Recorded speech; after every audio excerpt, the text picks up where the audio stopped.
साथियों मैं आपको सिखा रहा हूं हैज टू और हैव टू का प्रयोग। किसका प्रयोग सिखा रहा हूं? हैज टू और हैव टू का।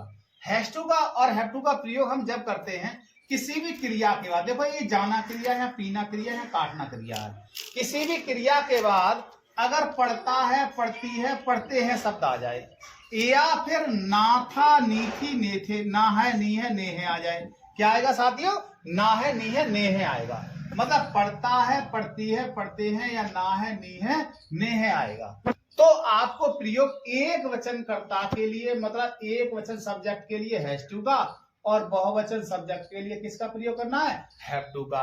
ये चीज आपको ध्यान रखनी है साथियों। तो जब ऐसे सेंटेंसों को हम बनाएंगे तो सबसे पहले उसे की अंग्रेजी हम ही ले आएंगे। अब पीछे पहुंचेंगे, पहचान करते हैं पीछे जाके कि ये बात किसका भैया? पढ़ता है, पढ़ती है का है। तो सर जी ने बताया जब क्रिया के बाद पढ़ता है, पढ़ती है आए तो आपको हैज टू का प्रयोग करना है। मतलब आप आपको पढ़ता है, पढ़ती के लिए हैज टू ले आए, और जाना की अंग्रेजी गो ले आए, गो टू आगरा हो जाएगा। क्या हो जाएगा? Go to. मतलब बात को पहले पहचान कर लो कि ये है किसका। तो has to go to Agra. मुझे चाय पीनी पड़ती है तो I have to take tea. I have to take tea. मुझे आगरा जाना पड़ता है। तो मैं घास काटनी पड़ती है तो you have to cut the grass. तो मैं घास काटनी पड़ती है। सीता को स्कूल जाना है तो सीता, अब आ गया साथियों ना है, नी है आ गया। क्या आ गया? ना है, नी आ गया। तो हम प्रयोग कर देंगे हैज टू का। किसका? हैज टू का।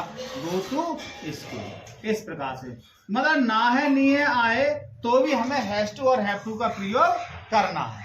ठीक है, ना है, नी है आ गया तो भी Ram has to go to forest. और राम को वन जाना है। इस प्रकार से साथियों आप सेंटेंस बना सकते हैं। जैसे तुम्हें आना है, यू हैव टू कम, उसे जाना है, he has to go. Ram को अंग्रेजी पढ़नी है, Ram has to read English. इस प्रकार से आप सेंटेंस बना देंगे।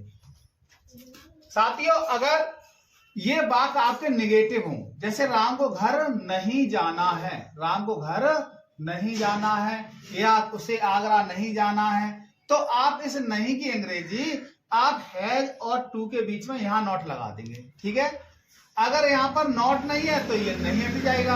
अगर वाक्य में आपके क्या शब्द आ जाता है, जैसे क्या उसे आगरा जाना पड़ता है, अगर अर्थात ये वाक्य आपका प्रश्नवाचक बन जाता है तो आपको कुछ नहीं करना है, इस हैज को उठा करके यहां रखना है। तो बात हो जाएगा आपका has he to go to Agra. कोई दिक्कत साथियों? मुझे चाय नहीं पीनी है तो आपको क्या करना है? इस हैव के बाद नॉट लगानी है, तो हैव नॉट टू हो जाएगा। अगर यहां से नहीं हटा दिया तो नॉट भी हट गया। अगर क्या मुझे चाय पीनी है तो आपको हैव को उठा करके यहां रखना है। कोई दिक्कत साथियों? और पीछे प्रश्नवाचक चिन्ह अवश्य लगा देना है। अगर साथियों अगर आपका वाक्य प्रश्न सूचक हो, प्रश्न सूचक का मतलब वो होता है यदि वाक्य में क्या, कब, क्यों, कैसे की अंग्रेजी आए। जैसे उसे आगरा क्यों जाना पड़ता है, उसे आगरा क्यों जाना पड़ता है, उसे आगरा कब जाना पड़ता है, उसे आगरा कहाँ जाना पड़ता है, कैसे जाना पड़ता है। तो आप क्या काम करेंगे, जब वाक्य के बीच में क्या, कब, क्यों, कैसे शब्द आ जाएं, जैसे क्या, कब, क्यों, कैसे शब्द वाक्य के बीच में आ गए तो आपको इनकी अंग्रेजी सबसे पहले लगानी। जैसे क्यों आ गया तो आप भाई को सबसे पहले लगाएंगे और इस हैज को उठा करके यहाँ रख देंगे, तो भाई has he to go to Agra आ जाएगा। साथियों हैज को ही उठा के रखेंगे, टू वही रखा रहेगा। इस प्रकार के मुझे चाय क्यों पीनी पड़ती है तो क्यों की अंग्रेजी भाई पहले ले आएंगे, भाई have you to take tea हो जाएगा। ठीक है साथियों, अगर वीडियो आपको अच्छी लग रही हो तो लाइक और सब्सक्राइब अवश्य कर दें। धन्यवाद। अब मैं आपको पढ़ा रहा हूं हैड टू का प्रयोग, अर्थात किसी भी क्रिया के बाद पीना पड़ा, जाना पड़ा, आना पड़ा, खेलना पड़ा, दौड़ना पड़ा, मतलब किसी भी क्रिया के बाद आपको पड़ा, पड़ी, पड़े दिखे। ठीक है, ये वाला पड़ा नहीं हो, ठीक है, ये वाला पड़ा नहीं हो, डाडलिया वाला पड़ा हो। मतलब राम को आना पड़ा तो किसी भी क्रिया के बाद पड़ा, पड़ी, पड़े आ जाए। क्या करा? क्रिया के बाद पड़ा, पड़ी, पड़े, या ना था, नी थी, ने थे आए तो भाई साहब हैड टू का प्रयोग करो, चाहे सब्जेक्ट आपका सिंगुलर हो चाहे प्लूरल हो। मतलब ना था नी थी आ जाए तो आपको हैड टू का प्रयोग करना है। कैसे करना है, उसे की अंग्रेजी ही ले आए।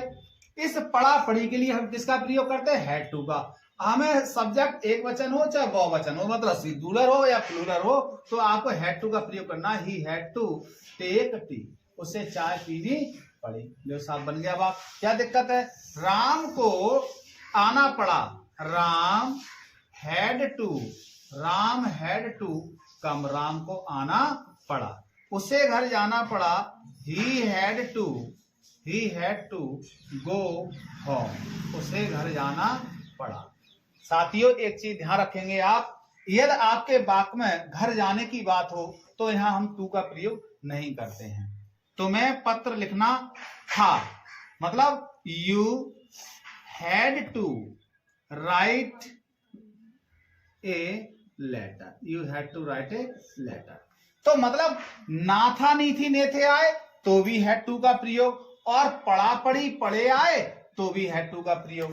अगर ये वाक्य नेगेटिव है, जैसे उसे चाय नहीं पीनी पड़ी, अब वाक्य क्या हो गया आपका, उसे चाय नहीं पीनी पड़ी, तो इस नहीं की अंग्रेजी साथियों नॉट होती है। क्या होती है, नॉट। तो आपको इस हैड और टू के बीच में यहां पर नॉट लगाना है, तो हैड नॉट टू हो जाएगा। अगर ये हम हटा देंगे नॉट, तो ये नहीं भी हट जाएगा। अगर अब ऐसे में अगर आपका वाक्य प्रश्नवाचक है, क्या उसे चाय पीनी पड़ी, तो इस हेड को उठा करके यहां रख दो, तो आपका वाक्य प्रश्नवाचक बन जाएगा। क्या हटा देंगे, हेड, फिर वहीं आ जाएगा। क्या हटा देंगे, फिर हेड, फिर वहीं आ जाएगा। अगर उसे चाय क्यों पीनी पड़ी, ये आ जाए, उसे चाय क्यों पीनी पड़ी, तो क्यों की अंग्रेजी हम भाई पहले ले आएंगे और उसके बाद में से हेड को उठा करके यहां रख देंगे। इस प्रकार से आप लाखों सेंटेंस बना सकते हैं। सर बहुत सरल है, ध्यान रखिएगा। अगर वीडियो आपको हमारी अच्छी लग रही हो तो लाइक और सब्सक्राइब अवश्य करें। धन्यवाद। साथियों मैं आपको पढ़ा रहा हूं शैल हैव टू और विल हैव टू का प्रयोग। तो हम शैल हैव टू और विल हैव टू का प्रयोग कहां करते हैं, ये चीज आपको सीखनी है कि अगर किसी भी क्रिया के बाद, ये जाना क्रिया, यहाँ पकाना क्रिया, यहाँ गाना क्रिया, यहाँ पीना क्रिया है, किसी भी क्रिया के बाद अगर पढ़ेगा पढ़ेगी पढ़ेंगे आ जाए, क्या आ जाए, पढ़ेगा पढ़ेगी पढ़ेंगे, तो हम यहाँ ध्यान रखना है कि अगर हमारा कर्ता मैं और हम है, मतलब मैं और हम, अर्थात आई और बी है, क्या है, आई बी, तो हम प्रयोग करेंगे शैल हैव टू का। किसका करेंगे, शैल हैव टू का। और अन्य सभी कर्ताओं के लिए प्रयोग करना हमें, अन्य सभी के लिए किसका करना है, विल हैव टू का। ये चीज आपको ध्यान रखनी है। जैसे क्रिया के बाद, क्या कह रहा, क्रिया के बाद अगर पढ़ेगा पढ़ेगी पढ़ेंगे आए, जैसे जाना पड़ेगा, आना पड़ेगा, खाना पड़ेगा, गाना पड़ेगा, अगर ऐसे वाक्य आते हैं, क्रिया के बाद क्या आएगा, पढ़ेगा पढ़ेगी पढ़ेंगे, तो हम मुझे की अंग्रेजी आई ले आएंगे। क्या लिखा है, आई और बी, मतलब मैं और हम के लिए किसका प्रयोग करना है, शैल हैव टू का। तो शैल हैव टू ये किसकी अंग्रेजी है, पढ़ेगा पढ़ेगी की, किसकी अंग्रेजी है, शैल हैव टू। क्या आ गया, शैल हैव टू। जाना की अंग्रेजी गो ले आएंगे, आगरा की आगरा आ जाएगी, और कल की अंग्रेजी टुमारो आ जाएगी। क्या आ जाएगी, टुमारो। ठीक है, तो वाक्य बन जाएगा I shall have to go to Agra. तुम्हें मेरे घर पर भोजन पकाना पड़ेगा। क्या करना पड़ेगा, पकाना पड़ेगा। तो क्रिया के बाद पढ़ेगा पढ़ेगी पढ़ेंगे आए, तो तुम्हें की अंग्रेजी यू ले आए, और कह रहा है मैं हम के लिए शैल हैव टू और अन्य सभी के लिए विल हैव टू। ठीक है, किसका हो जाएगा, विल हैव टू का। किसका कर देंगे, विल हैव टू। ठीक, पकाना की अंग्रेजी क्या ले आएंगे, कुक, फूड ले आएंगे। ठीक, कहां पर पकेगा, मेरे घर पर, तो एट माई होम हो जाएगा। क्या हो जाएगा, एट माई होम। इस प्रकार से आप वाक्य बना देंगे। सीता को गीत गाना पड़ेगा, तो Sita will have to sing a song. Sita को गीत गाना पड़ेगा। हमें चाय पीनी पड़ेगी, तो बी, तो क्या कह रहा है, आई बी हो तो शैल हैव टू। किसकी अंग्रेजी है, shall have to, will have to, पढ़ेगा पढ़ेगी की। तो हम क्या ले आएंगे यहाँ पर, शैल हैव टू। क्या आ जाएगा, शैल हैव टू। ठीक है, पीना की अंग्रेजी टेक हो जाएगी, टेक टी। क्या हो जाएगी, टेक टी। अगर ऐसे वाक्यों का साथी हम नेगेटिव सेंटेंस बनाते हैं, कैसा बनाते हैं, नेगेटिव। जैसे वह मुझे कल आगरा नहीं जाना पड़ेगा, क्या आ जाए, नहीं जाना पड़ेगा। क्या आ गया, नहीं जाना पड़ेगा। तो आप सेल और बिल के बाद नेगेटिव वाक्य को तो सेल और बिल के बाद नॉट लगा देंगे तो वाक्य हो जाएगा हमारा सेल नॉट हैव टू। ठीक है, नॉट हटा देंगे, नहीं हट जाएगा। अगर वाक्य हमारा क्या वाला है, क्या मुझे कल आगरा जाना पड़ेगा, तो भाई साहब हैव टू तो वही रखा रहने था, ये सेल को उठा करके हम यहां रख देंगे। ठीक है, क्या रख देंगे, यहां। जैसे क्या मुझे कल आगरा जाना पड़ेगा, तो इस सेल को उठा के हम यहां रख देंगे। ठीक है, सेल आई हैव टू हो जाएगा। तो अब कह रहा है ना होगा, नहीं होगी, ने होंगे के अर्थ में भी हम shall have to will have to का प्रयोग करते हैं। जैसे मुझे अंग्रेजी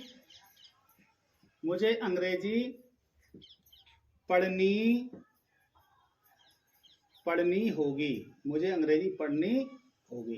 ठीक है, तो मुझे की अंग्रेजी आई, और क्या आ गया, ना होगा, नहीं होगी, ने होंगे आ जाए, तो भी हमें सेल हैव टू और विल हैव टू का प्रयोग करना है।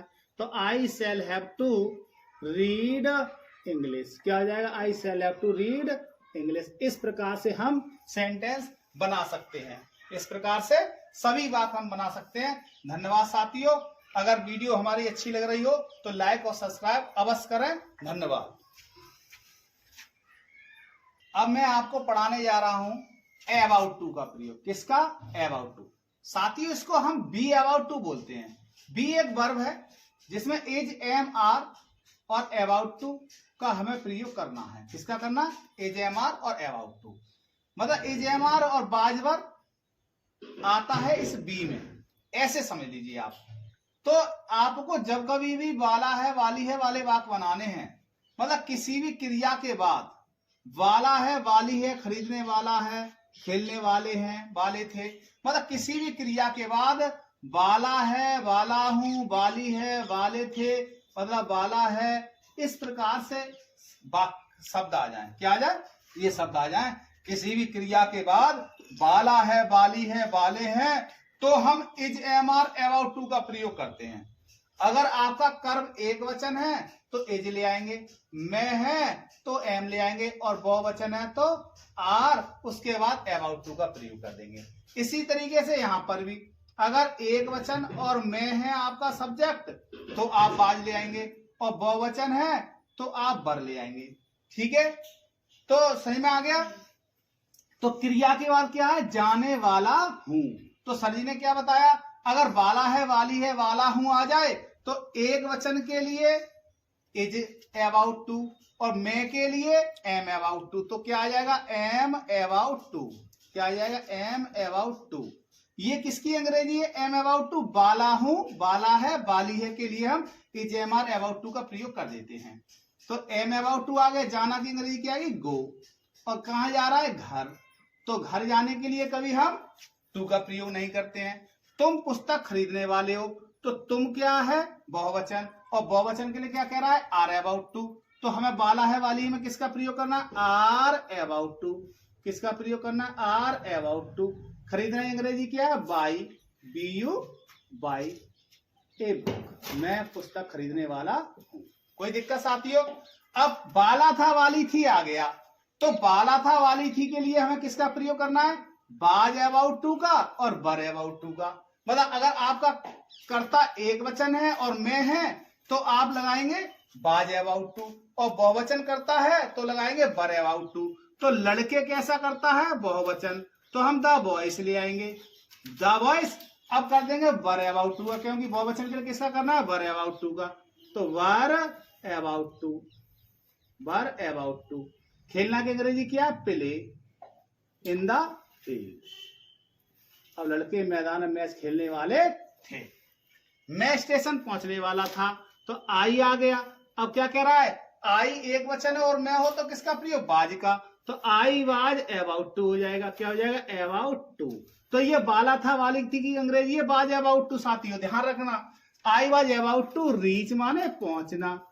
ठीक, रीच द स्टेशन, कहां पहुंचना है, स्टेशन।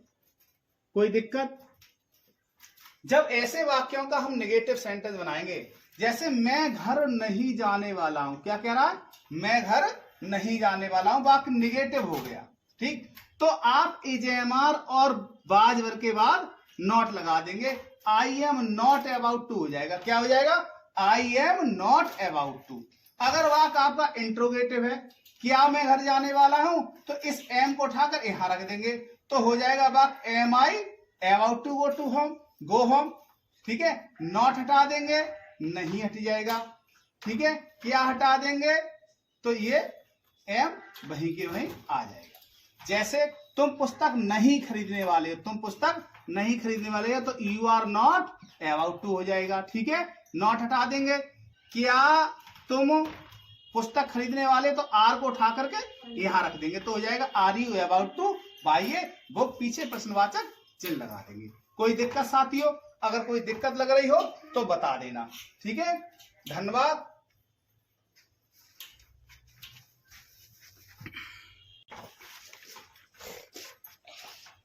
अब हम आपको सिखा रहे हैं बिगेन टू का प्रयोग। किसका? बिगेन टू का। तो साथियों ध्यान रखना, किसी भी क्रिया के बाद अगर लगता है, लगती है, लगते हैं शब्द आ जाए, क्या आ जाए? लगता है, लगती है, लगते हैं शब्द आ जाए, तो हम लगता है, लगती में एक वचनकर्ता के लिए आप बिगेन टू का प्रयोग करेंगे। समझना ये जरूरी है कि ये लगता है, लगती वाले वाक्य में सर ने बताया बिगेन टू का प्रयोग कर दिया। किसका कर दिया? बिगेन टू का।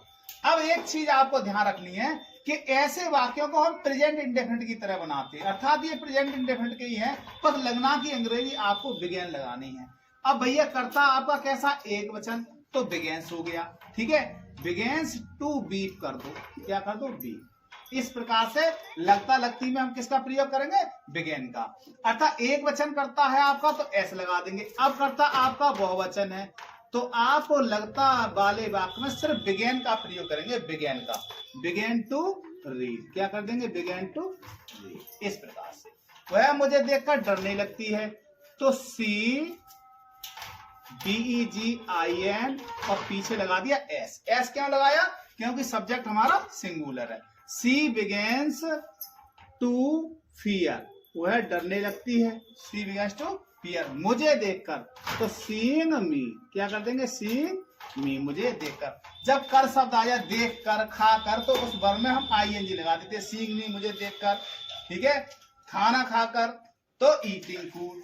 इस प्रकार से सीता गीत नहीं गाने लगती है। अब क्या कह रहा है कि सीता गीत नहीं गाने लगती है। तो साथियों ध्यान रखें, जब आपका वाक्य नेगेटिव होगा तो आप एक वचन सब्जेक्ट के लिए डज नॉट बिगेन टू प्रयोग करेंगे। किसका? एक वचन के लिए डज नॉट बिगेन टू। और बहुवचन होगा तो किसका प्रयोग करेंगे? Do not begin to. ठीक है, किसका करेंगे? Do not begin to. तो Sita does not, Sita does not begin to sing a song, Sita गीत नहीं गाने लगती है। इस प्रकार से साथी हम वाक्य बना देंगे। अगर वाक्य नेगेटिव वो है नहीं रोने लगती है तो हो जाएगा, तो यहां साथी पहले आएगा सी, गलती है, तो वह लड़की है तो वह रोने लगती है, तो सी बिगेन्स टू बी, वह नहीं रोने लगती है आ जाए। क्या आ जाए? सी नहीं रोने लगती, तो हम कर देंगे डज नॉट बिगेन और ये एस हटा देंगे। ठीक है, फिर एस नहीं लगाएंगे क्योंकि नेगेटिव वाक्य में वह रोने नहीं लगती है, तो हमें सी डज नॉट बिगेन टू, इस प्रकार से। ठीक है, तो यहां से नहीं हटा देंगे तो ये हमारा डज नॉट हट जाएगा। फिर ये यहां पर क्या आ जाएगा? बिगेन आ जाएगा। क्या जाएगा? BGINS, begins to. ठीक है, इंट्रोगेटिव वाक्य होगा तो हम डज डू को पहले ले आएंगे। जैसे क्या सीता गीत गाने लगती है, क्या सीता गीत गाने लगती है, तो डज पहले ले आएंगे। इस और वाक्यों में पीछे प्रश्नवाचक चिन्ह लगा देंगे। अगर वीडियो आपको अच्छी लग रही हो तो लाइक और सब्सक्राइब अवश्य करें। धन्यवाद।